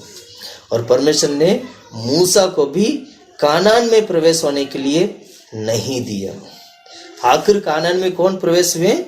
कालेब और यहोशुआ। अब ये हमारे लिए एक उदाहरण है, समय से पहले मरने का उदाहरण। ये बहुत ही एक अच्छा उदाहरण है। समय से पहले तब भी मरता है जब वो व्यक्ति परमेश्वर ने दिया गया आज्ञाओं पर नहीं चलता। इसलिए वचन कहते हैं ताकि तुम जीवित रहो। उस वचन पहला वचन में हमने यही पढ़ा था, ताकि तुम जीवित रहो, मतलब समय से पहले तो कहीं मर ना जाए। पहला वचन दोबारा पढ़ना सुझाव। जो आज्ञा मैं आज तुझे सुनाता हूँ उन सबों पर चलने की चौकसी करना, जिससे इसलिए कि तुम जीवित रहो। हाँ, इसलिए कि तुम जीवित रहो और बढ़ते रहो। और जिस देश के विषय में यहोवा ने तुम्हारे पूर्वजों से शपथ खाई है, हाँ, उसमें जाकर उसके अधिकारी हो जाओ। बस सुनिएगा, इस सफर में परमेश्वर ने एक चीज रखा है। परमेश्वर की आज्ञाओं को सीखने के लिए, परमेश्वर की आज्ञाओं पर चलने के लिए परमेश्वर ने स्मरण करने के लिए एक बात रखा है, ताकि ये बार बार ये व्यक्ति स्मरण करे, मतलब सोचे। इसलिए बुद्धिमान सालोमन लिखता है दुख की समय पर सोच। जब तेरे को दुख आता है तो सोच, कहीं तुम मिस्र से कानान जाने वाले रास्ते में कहीं कोई गड़बड़ तो नहीं कर रहा, या धरती से स्वर्ग जाने वाला एक मसीह, एक भाई, एक मसीह या बहन ये सोचे कि दुख के समय पर ये सोचें कि कहीं कोई गड़बड़ तो नहीं हो रहा, ताकि मन फिरा सके। उस वचन के आगे पढ़ो ना, यही लिखा, पढ़ो उस वचन को स्मरण रखने के लिए। दूसरा वचन से पढ़ना। और स्मरण रख कि तेरा परमेश्वर, सुझा दूसरा वचन से पढ़ो। और स्मरण रख कि यहोवा, दूसरा वचन पढ़ना। और स्मरण रख कि तेरा परमेश्वर यहोवा उन 40 वर्षों में तुझे सारे जंगल के मार्गों में से इसलिए ले आया है। 40 वर्षों में प्रभु ने इसलिए लेकर आया। इस बात का तो स्मरण रखना, भूलना नहीं। और आगे पढ़ो। कि वो तुझे नम्र बनाए, और तेरी परीक्षा करके ये जाने, तेरी परीक्षा करके, यानी परीक्षा, दुख की समय आता है तो वो परीक्षा भी हो सकता है। दुख की समय आता है तो वो शैतान की ओर से भी परीक्षा हो सकता है। दुख की समय होता है तो समझ लीजिएगा वो परमेश्वर की ओर से भी परीक्षा हो सकता है। दुख की समय होता है तो समझ लीजिएगा हमारी गलती के कारण भी वो परीक्षा हो सकता है। जैसे इस्राएल लोगों ने गलती किया, परमेश्वर ने उसको परीक्षा दिया। आगे पढ़ो, इसलिए स्मरण रखना। और आगे पढ़ो। और तेरी परीक्षा करके ये जान ले कि तेरे मन में क्या क्या है। तेरा मन में क्या क्या है, मन की बातों को सोच। और आगे पढ़ो। और कि तू उसको आज्ञाओं को पालन करेगा। हाँ, आज्ञाओं को पालन करेगा या नहीं, और या नहीं। और आगे पढ़ो। उसने तुझको नम्र बनाया, उसने तुझको नम्र बनाया, और भूखे भी होने दिया, और तू भूखे हो जा। परमेश्वर अपने लोगों को भूखे भी होने देते हैं। प्रिय भाइयों बहनों सुनिएगा, अपने लोगों को परमेश्वर भूखे भी होने देते हैं। और आगे पढ़ो। फिर वो मन्ना जिसने ना तू और ना तेरे पुरखों ही जानते थे, ना वो जानते थे, और वही तुझको खिलाया, वही तुझको खिलाया, इसलिए ये तुझको सिखाए कि ये तुझको सिखाए, तो इससे सीखे। और मनुष्य केवल रोटी ही से नहीं, मनुष्य केवल रोटी ही से नहीं जीवित रहता, वह परंतु जो वचन यहोवा के मुंह से निकलते हैं, हाँ, उन्हीं से वो जीवित रहता है। हालेलुया। हालेलुया। हमेशा इस्राएल लोगों को स्मरण करने के लिए कुछ बातें सिखा के रखते थे प्रभु ने। ये प्रभु की चलाने का तरीका है। प्रिय भाइयों बहनों, मैं कहना चाहता हूँ ये परमेश्वर का चलाने का तरीका है। Hallelujah, hallelujah. इसलिए जब भी दुख होता है तो हम क्या करना चाहिए? दुख के लिए सोचना जरूरी है। सोचना मतलब यही है, कहाँ मैंने गलती की है, कहाँ मैंने पाप किया। एक दो उदाहरण मैं बताता हूँ, आपको और भी अच्छी तरीके से समझ में आ जाएगा। पहला राजा का किताब 8वां अध्याय 47 वचन पढ़ते हैं। पहला राजा 8:47।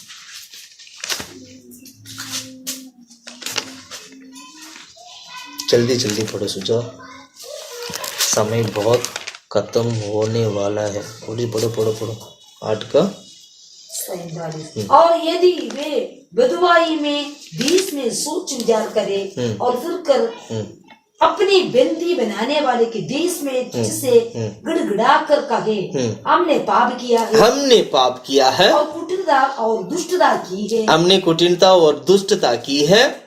और यदि वे अपने उन शत्रुओं के देश में जो उन्हें बंदी करके ले गए हो, अपने संपूर्ण मन, बस आप अपनी पापों को इकरार नहीं करोगे तो परमेश्वर आपको दुख को नहीं बदलेगा। आप अपनी किया हुआ कामों को नहीं मानोगे तो परमेश्वर कभी भी अपना जीवन में, हमारे जीवन में कभी भी परमेश्वर हमारी दुख को हटाकर सुख नहीं लाएंगे। सिंपल तरीके, इसलिए बोलते हैं सोच, तूने क्या गलती किया सोच, दुख के समय पर सोच, दुख के दिन सोच करके लिखा है। इसका मतलब क्या? दुख के समय पर सोचना यह है कि तूने गलती क्या किया। दुख के समय पर तुम्हें सोचना है कि तुमने पाप कहां किया है। दुख के समय पर तुम्हें यह सोचना है तो कितना परमेश्वर के खिलाफ खड़ा हुआ था। दुख के समय पर तुम्हें यह सोचना है कि कितना परमेश्वर के वचन के खिलाफ तू खड़ा हुआ था। दुख के समय पर तुम्हें यह सोचना है कितना गलत काम तुमने किया है। यह वचन हमें सिखाता है। हम सोचना बहुत जरूरी है। हमें सोचकर समझकर दुख की समय पर प्रभु की हजूरी में घुटने टेकर माफी मांगकर रोकर प्रार्थना करें। इसलिए नया नियम में लिखा है दुख की समय पर प्रार्थना कर। Hallelujah, hallelujah, hallelujah. सारी बात की उस विधवा का बारे में आपने पढ़ा होगा। पहला राजा की किताब 17 अध्याय में लिखा है। सारी बात की जो विधवा है वो विधवा बहुत अच्छा जीवन बिता रही थी, लेकिन परमेश्वर ने क्या किया, उस वचन को पढ़ो, बहुत इंटरेस्टिंग बात है। वो अच्छा जीवन बिता रहे थे, लेकिन एक दास उसके घर पे गया, उसका जीवन नाश हो गया। वो कहते हैं कि प्रभु आप आने के बाद मेरे साथ ऐसे ऐसे क्यों हुआ। पढ़ो उस वचन को। और उसके लिए वो दास वो प्रार्थना करते, वो बच्चा चंगा हो जाते। और वो क्यों चंगा होते हैं, और उस विधवा ने क्या कहा था, वो बहुत ही एक इंटरेस्टिंग बात है। वो विधवा कहती है कि प्रभु मेरा पापों को मैं स्मरण दिलाने के लिए आपने ऐसे हमारा साथ किया है। प्रभु ने मेरा साथ किया है, प्रभु मुझे क्षमा कर। उस वचन बहुत ही एक अच्छी बात है। मैं उस वचन में हम पढ़ते हैं, पहला राजा की किताब 17 अध्याय 9वां वचन से पढ़ना सुझाव।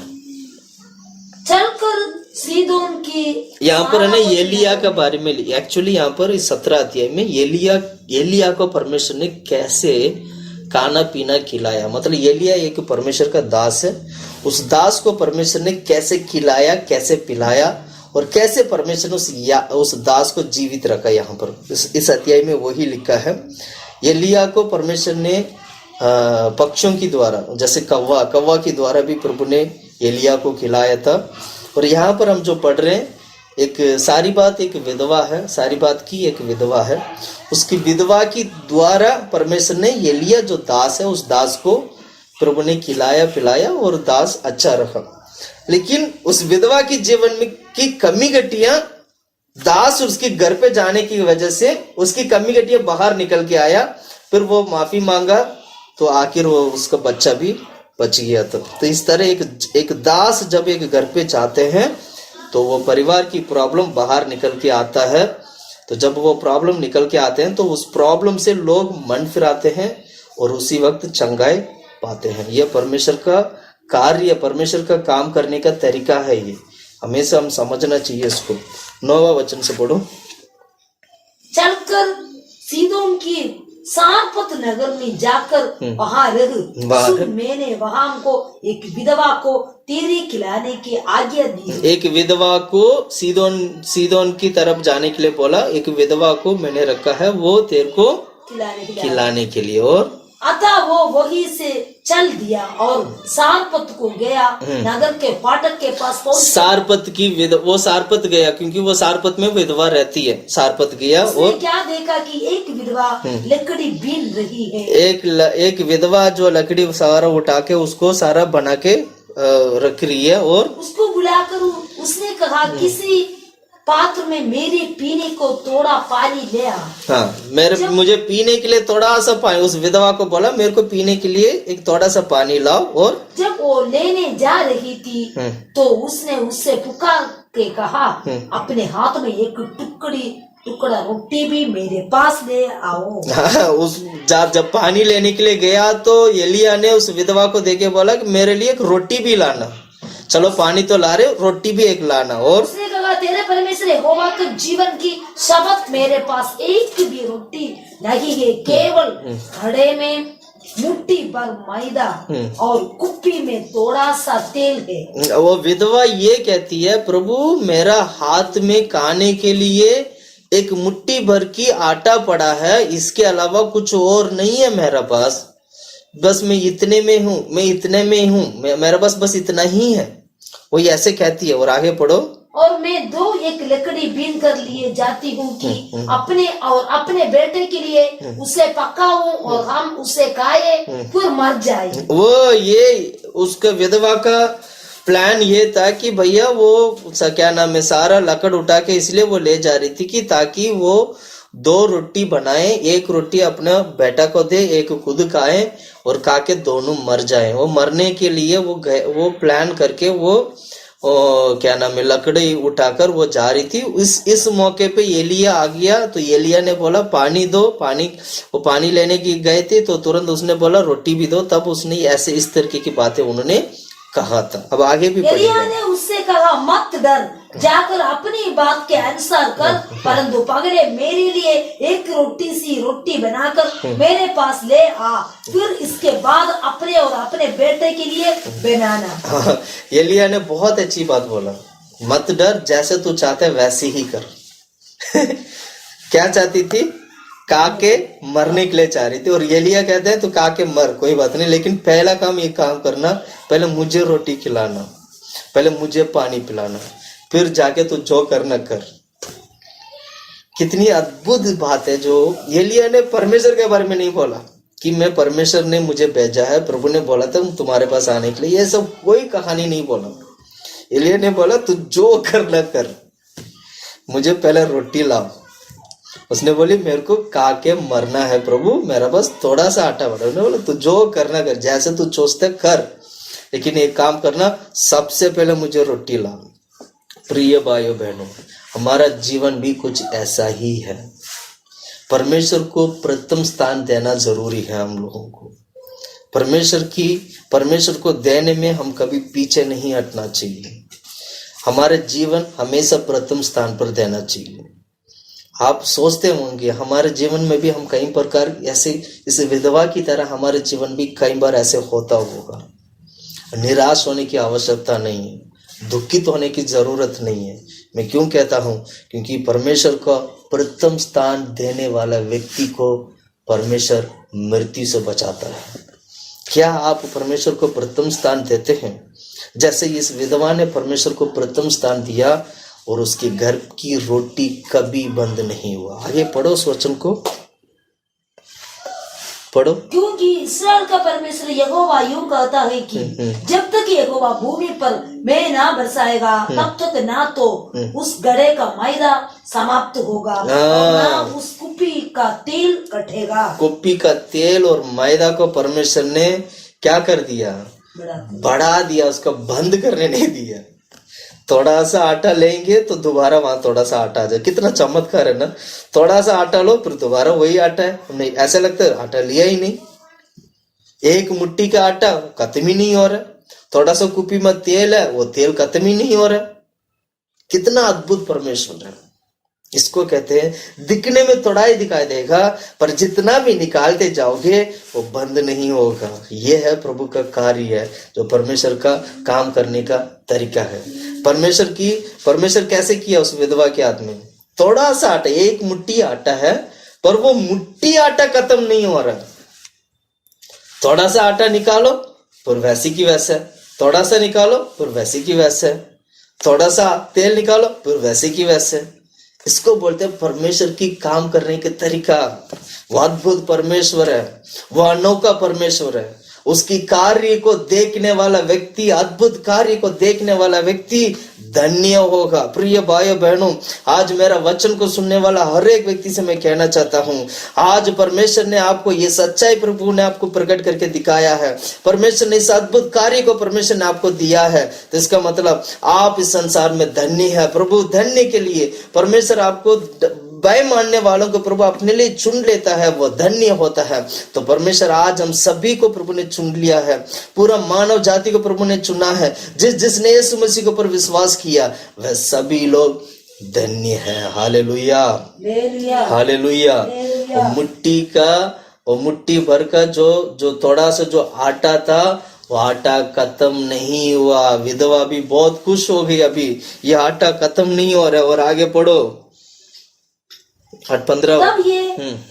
तब ये चली गई और इस एलिया के वचन के अनुसार किया। तब से वो और स्त्री और उसका घराना बहुत दिन तक खाते रहे यहोवा के उस वचन के अनुसार जो उसने एलिया के द्वारा कहा। जैसे एलिया ने कहा था, एलिया ने क्या कहा था? रोटी खत्म नहीं हो, ना तो उस गड़े का मैदा समाप्त हुआ, ना तो उस गड़े का मैदा समाप्त हुआ, और ना उस कुप्पी का तेल घटा। हाँ, ये अब ना बहुत अच्छा समय चल रहा है, क्योंकि दास आया घर पे आने के बाद, दास आने के बाद वो घर जो है टोटली बहुत ही आनंद खुशी में बदल गया। अगर आगे पढ़ो। इन बातों के बाद उस स्त्री की बेटा जो घर का स्वामिनी थी रोगी हुआ और उसका रोग यहाँ तक बढ़ा कि उसका सांस लेना बंद हो गया। उसका बेटा बीमार हो गया और उसको सांस लेने में प्रॉब्लम है। और आगे पढ़ो, आगे पढ़ो। तब वो एलिया से कहने लगी कि परमेश्वर के जन, मेरा तुझसे क्या काम? हाँ, अब एक छोटा सा प्रॉब्लम आया तो एलिया से वो कहता है मेरा तुझसे क्या काम। और आगे पढ़ो। क्या तू इसलिए मेरे यहाँ आया है कि मेरे बेटे की मृत्यु का कारण हो और मेरे पाप का स्मरण दिलाए? मेरा पाप का स्मरण दिलाए। ध्यान से सुनना, पाप की स्मरण दिलाए, ये बात हमेशा ध्यान रखना।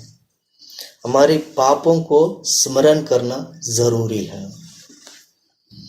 जब हमारे जीवन में दुख आता है, मुसीबत आता है, परेशानी आता है, तो तुरंत हमने कहाँ गलती किया उसको स्मरण करना है।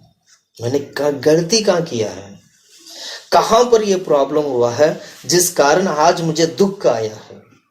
वो ये विधवा यही कहती है, मैंने कहाँ गलती है, मेरा पाप की स्मरण दिलाने के लिए तुम मेरे घर पे आए हो क्या?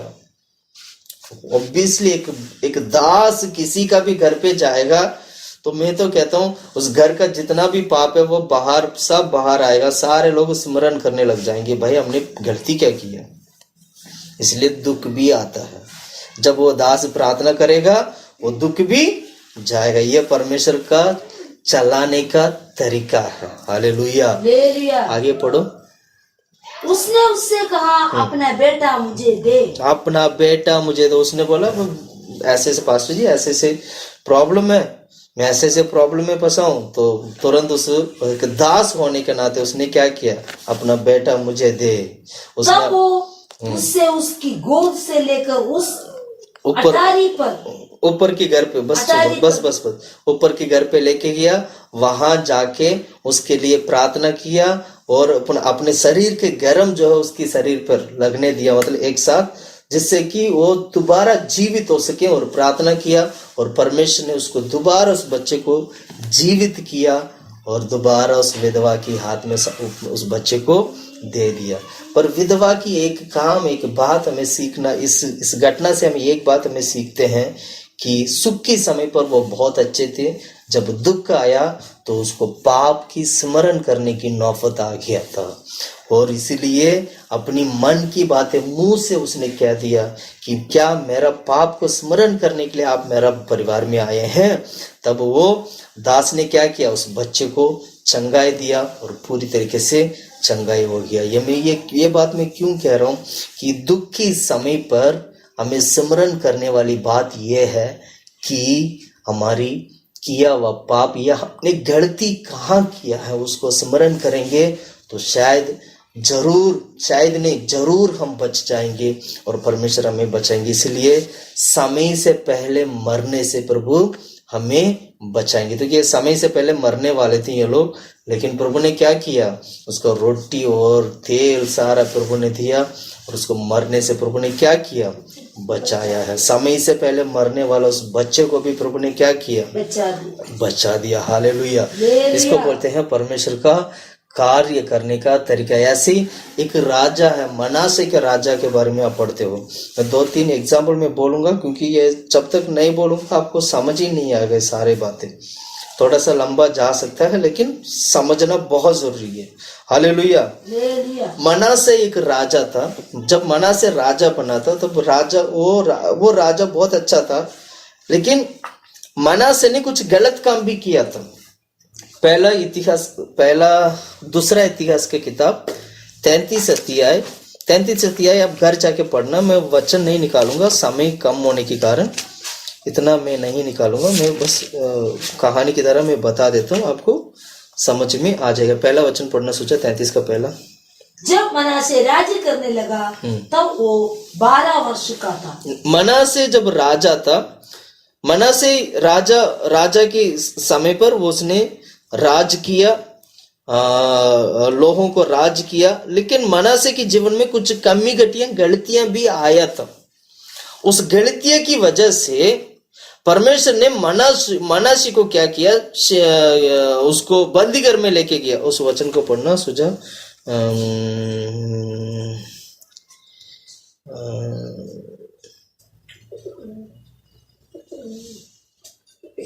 10वां वचन पढ़। यहोवा ने मनुष्य और उसकी प्रजा से बातें की, परंतु उन्होंने कुछ ध्यान मनासे और मनासे की प्रजा मतलब उनकी लोगों के साथ परमेश्वर ने बातें की, पर लोगों ने क्या किया, उनकी बातों को, परमेश्वर की बातों को नहीं सुना। और आगे पढ़ो।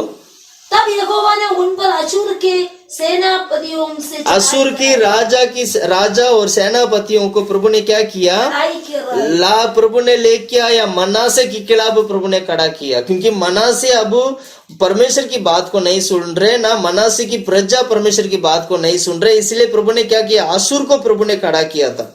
अशूर को प्रभु ने लेके आया और ये मनुष्य की नकल डालकर और पीतल की बेड़ियों से झगड़कर उससे बेबीलोन को ले गए। अब ये अशूर का जो राजा अगर मनासे को पकड़कर उसको बांध के बाबिलोन लेके चला गया। अब यहाँ पर मनासे क्या कर रहे हैं, पढ़ो, आगे पढ़ो। तब संकट में पढ़कर और अपने परमेश्वर यहोवा की मानने लगा और अपने पूर्वजों के परमेश्वर के सामने बहुत दिन हुआ और उससे प्रार्थना की। तब उसने प्रसन्न होकर उसकी विनती सुनी और उसको यरूशलेम में पहुंच जाकर उसका राज्य लौटा दिया। हाँ। और मनुष्य की निश्चय हो गया कि यहोवा ही परमेश्वर है। बस बस बस बस मनासे ने गलती किया। मनासे की गलती को सुधारने के लिए परमेश्वर ने असुर को राजा को खड़ा किया। असुर के राजा आया, उसको पकड़कर बांध कर उसको पीतल वीतल में सब में मतलब उसका क्या नाम है उस सभी चीजों से बांध कर बाबिलोन लेके गया। और बाबिलोन लेके जाते वक्त ये संकट में आ गया था। अब इसको पता चल गया भाई बाबिलोन में तो मुझे मार देंगे, ये असुर के राजा तो मुझे मार देगा। मैं तो इस्राएल का राजा हूं, मैं तो इस्राएल में रहता हूं, मैं तो वहां का राजा हूं और ये मुझे मार देगा। तो इसने क्या किया, प्रभु मुझे बचाओ यहाँ से। उसने मन फिराकर अपनी गलती को स्वीकार कर मन फिराकर प्रार्थना करने लगा। इसलिए कहते हैं दुख की समय पर प्रार्थना करना, मनासे की तरह प्रार्थना करना। जैसे मनासे ने प्रार्थना किया और प्रभु वो दोबारा प्रभु मनासे की प्रार्थना को सुनकर तुरंत उसको छुटकारा दिया और वापस परमेश्वर ने उस राज्य को उसके हाथ में दोबारा वापस लौटा दिया। और तब मनासे मान लिया कि यहोवा ही परमेश्वर है। Hallelujah, hallelujah. मनासे के जीवन भी एक अच्छा एग्जाम्पल है कि उसने दुख के समय पर, संकट के समय पर परमेश्वर को स्मरण किया। क्या गलती है करके स्मरण किया और मान लिया और परमेश्वर ने उसको छुड़ा दिया। इसको बोलते हैं समय से पहले ना मरने के लिए एक ही काम करना है, स्मरण करना है, याद रखना, याद करना है मैंने कहा गलती किया। इसीलिए अय्यूब क्या कहता है, अय्यूब के बारे में पढ़िएगा, जल्दी पढ़ो, जल्दी पढ़ेंगे हम लोग, टाइम नहीं है। अय्यूब के बारे में, अय्यूब का किताब 10वां अध्याय 1 और 2 वचन, जल्दी पढ़ो सोचो। 10वां अध्याय 1 और 2 वचन, अय्यूब की किताब 10वां अध्याय। मेरा प्राण जीवित रहने के उकताता है, मैं स्वतंत्रता पूर्वक कुड़कुड़ाऊंगा और मैं अपने मन की कड़वाहट के मारे बातें करूंगा। मैं परमेश्वर से कहूंगा मुझे दोषी ना ठहरा, मुझे बता दे कि तू किस कारण मुझसे मुकदमा लड़ता है। किस कारण मुझे मुकदमा लड़ता है। वो अय्यूब कहता है प्रभु मुझसे क्यों लड़ते हो, मुझे दोषी मत ठहराओ, किस कारण मुझे मेरे साथ मुकदमा लड़ते हो। वो इस तरह करके कहते हैं। इसलिए क्या करना चाहिए, परमेश्वर को हमेशा आराधना महिमा करना चाहिए। जब भी हम संकट की समय पर होते हैं तो हमें स्मरण करना चाहिए। इसलिए क्या नाम है, सोलोमन ने बहुत अच्छी तरीके से लिखा, दुख के दिन सोच तेरा गलती कहाँ है। दुख के दिन तू सोच तूने कहाँ गलती किया है। अगर इन सभी चीजों को हम सही तरीके से हम हमारे जीवन में उपयोग करेंगे तो हम समय से पहले मरने से बच जाएंगे। हालेलुया। दाऊद के बारे में 1-2 बात मैं बता के मैं जल्दी खत्म करूंगा। दाऊद की किताब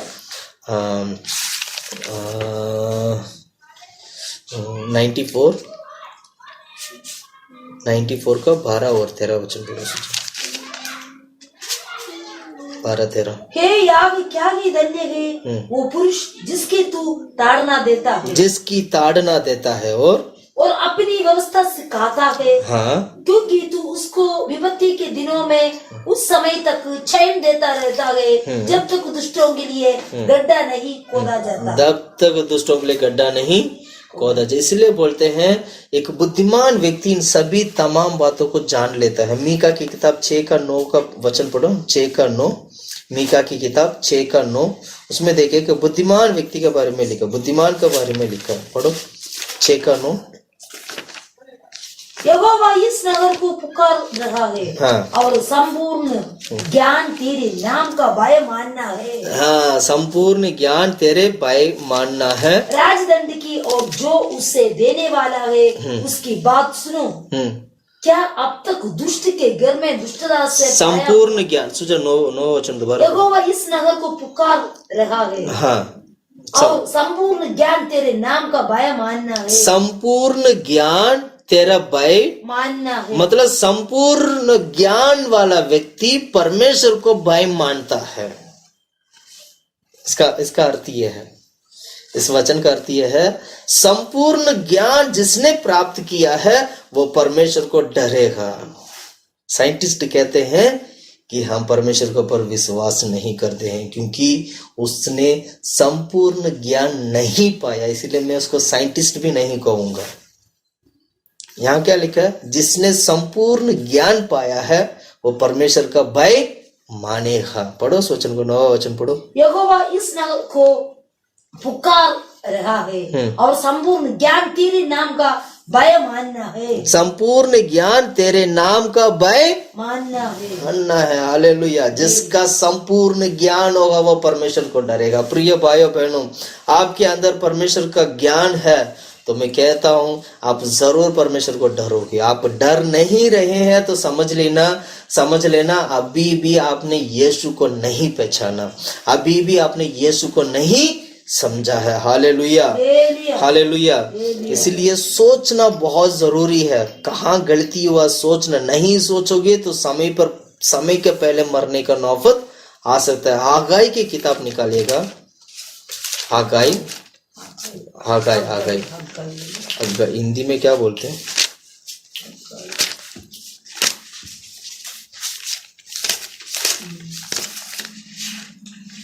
हागाई का किताब पहला अध्याय 5 और 7, 5 से लेके 7 तक। हागाई है ना? क्या हागाई पहला अध्याय 5 से लेके 7 तक का वचन। इसलिए अब सेनाओं को यहोवा यूं कहता है, सेनाओं को यहोवा यूं कहता है, अपनी अपनी चाल चलन पर ध्यान करो, अपनी अपनी चाल चलन पर ध्यान करो। बहुत बोया परंतु तोड़ा काटा, बहुत बोया तो बहुत है पर काटा तोड़ा है। तुम खाते हो परंतु पेट नहीं भरता, खाते तो हो पर पेट नहीं भरता, पीते हो परंतु प्यास नहीं बुझती, पीते तो हो पर तुम्हारा प्यास नहीं बुझता है। तुम कपड़े पहनते हो परंतु गर्म आते नहीं, कपड़े तो पहनते हो पर गरम नहीं होते हैं। और जो मजदूरी कमाता है वो अपनी मजदूरी की कमाई को छेद वाली तैली में रखता है। मजदूरी तो कमाते हैं पर वो मजदूरी जो है छेद वाली तैली पे रखते हैं, इसलिए वो छेद में सारा मजदूरी गिर जाता है। और आगे पढ़ो। सेनाओं का यहोवा तुमसे यूं कहता है, सेनाओं का यहोवा तुमसे ये कहता है, अपने अपने चाल चलन पर सोचो, अपनी अपनी चाल चलन पर सोचो। अपनी चाल चलन पर नहीं सोचोगे तो समय पर पहले मरने का नौबत आ सकता है। अपनी चाल चलन को नहीं सोचोगे तो आप कमाते हो पर तुम्हारी कमाई तुम्हारे जीवन में पूरा नहीं होता है। आप क्या नाम है, आप कमा के बटोरते तो है पर वो क्या नाम है, उस वाली तैली पे डालते हैं जिसमें छेद है और हमें मिलता नहीं है। प्रिय भाई बहनों, हागाई की वचन से हम ये बात इसको सीखते हैं कि स्मरण रख। और यहोवा की सेनाओं को यहोवा ये कहता है तुम्हारी चाल चलन पर क्या करना है? सोचना। तुम्हारे चाल चलन को सोचो, तुम्हारे चाल चलन कैसा है। हालेलुया।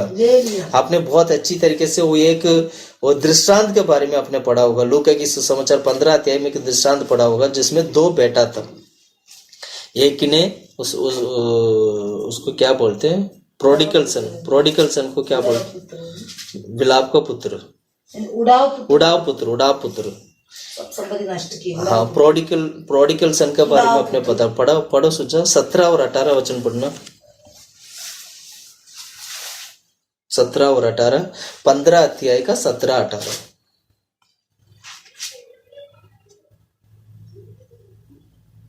जब वो अपने आप में आया तब कहने लगा, मेरे पिता के कितने ही मजदूरों को भोजन से अधिक रोटी मिलती है। हाँ, आगे पढ़ो। और मैं यहाँ भूखा मर रहा हूँ। वो सोचने लगा, जब उसको पता चला ना कि मैं गलती कर रहा हूँ तो उसने सोचने लगा वो गलती कहाँ कर रहे हैं। वहीं पर समझना जरूरी है प्रिय भाइयों बहनों। इसलिए पौलुस क्या कहता है पता है? आत्मिक जीवन में विभिन्न प्रकार की उपद्रवों के बीच में से हमें जाना पड़ेगा। पढ़ो वो भी उस वचन का आखिरी वचन पढ़ना, प्रेरितों की किताब 14 अध्याय 22 वचन पढ़ो। 14 का 22। यहीं पर हम इस प्रचार को हम समाप्त करते हैं। तो जल्दी पढ़ना सोचो। 14 का 22। और और चेलों के मन को स्थिर करते रहे और ये उपदेश देते थे कि विश्वास में बने रहो, विश्वास में बने रहो। ये कहते थे बड़े क्लेश उठाकर परमेश्वर के राज्य में प्रवेश करना होगा, बड़े क्लेश उठाकर प्रभु के राज्य में प्रवेश करना होगा। प्रिय भाइयों बहनों, मैं कहना चाहता हूँ विश्वास को मजबूत रखिएगा। जैसे पौलुस ने अपने लोगों को चेले लोगों को अपने लोगों को वो सिखाते थे, समझाते थे कि अपना विश्वास को मजबूत रखना, क्योंकि बड़े क्लेश से हमें परमेश्वर के राज्य में प्रवेश करना होगा। प्रिय भाइयों बहनों, मैं कहना चाहता हूँ प्रोडिगल सन भी यही था। अंत में उसने उड़ाऊ पुत्र, उसने यही क्या पुत्र, उड़ाऊ पुत्र। I am very sorry, Hindi इतना आता नहीं है। एनीवे, तो वो उसने क्या किया, एंड में क्या किया, मन फिराकर अपने पापा के घर गया और पापा ने उसको बहुत अच्छा भोजन दिया। परमेश्वर ने उसी तरह इन दिनों में समय से पहले मरने से बचने के लिए परमेश्वर ने बहुत सारे एग्जाम्पल हमारे जीवन में दिया गया है। पिछले हफ्ते भी हमने बहुत सारे एग्जाम्पल हमने देखे हैं, क्यों समय से पहले एक व्यक्ति मरता है। आज हमने वचन में यही देखा, हमने 2 पॉइंट देखा है आज हमने। एक है सुख के दिन सुखमान और दुख के दिन सोच। सुख के दिन सुख मानना है, दुख के दिन पर सोचना है कि गलती कहाँ है। इस्राएल लोगों के जीवन में हमने देखा था, इस्राएल लोग कहाँ कहाँ पर कैसे उनके साथ हुआ था, हमने वो देखा है हम लोगों ने। और उसके अलावा दुख के समय पर वो लोग क्या कहते हैं, राजा सोलोमन का लाइफ में भी हमने देखा है। और उसके अलावा हमने और किसका बारे में देखा है, विधवा के बारे में हमने देखा था, मनासे के बारे में देखा था, अय्यूब के बारे में देखा था। ये सब हमारे लिए एग्जाम्पल्स है। ये सारे इन्हीं एग्जाम्पल से हम ये सीखते हैं कि दुख के दिन पर सोचना है ताकि हमारे जीवन बदल सके। इसलिए पौलुस वेरी क्लियरली कहता है परमेश्वर के राज्य में जाने के लिए कई प्रकार की क्लेश के बीच में से हमें जाना पड़ेगा। इसलिए अपना विश्वास को क्या करो, मजबूत करो, प्रभु में बढ़ जाओ, प्रभु में बन जाओ। प्रिय भाइयों बहनों, वचन के द्वारा प्रभु ने बात किया। इस वचन को सुनने वाला हर एक व्यक्ति से मैं ये कहना चाहता हूँ, परमेश्वर हम लोगों को समय से पहले मरने से वह बचाना चाहता है। क्या तुम तैयार हो? क्या तुम अपना जीवन प्रभु के हाथ में अर्पण करना चाहते हो? क्या तुम अपना जीवन प्रभु के हाथ में अर्पण करोगे ताकि तुम्हारा जीवन समय से पहले मर सकें? प्रभु यीशु मसीह अपने आप को वो प्रकट करके दिखाते हैं कि यीशु पिता का वो पुत्र है, वो प्रभु यीशु मसीह जो उद्धार करता है, जो हमारे जीवन में कार्य करते हैं। आइएगा हम अपने घुटने टेकर हम प्रार्थना करते हैं। आइएगा प्रभु की हजूरी में हम प्रार्थना करते हैं। परमेश्वर हमारे जीवन में बात करने के लिए हम प्रार्थना करते हैं। हालेलुया, धन्यवाद परमेश्वर। आमीन प्रभु, तारीफ करते खुदा प्रभु। हालेलुया, यीशु के नाम से आमीन प्रभु। धन्यवाद धन्यवाद धन्यवाद धन्यवाद धन्यवाद धन्यवाद धन्यवाद धन्यवाद धन्यवाद।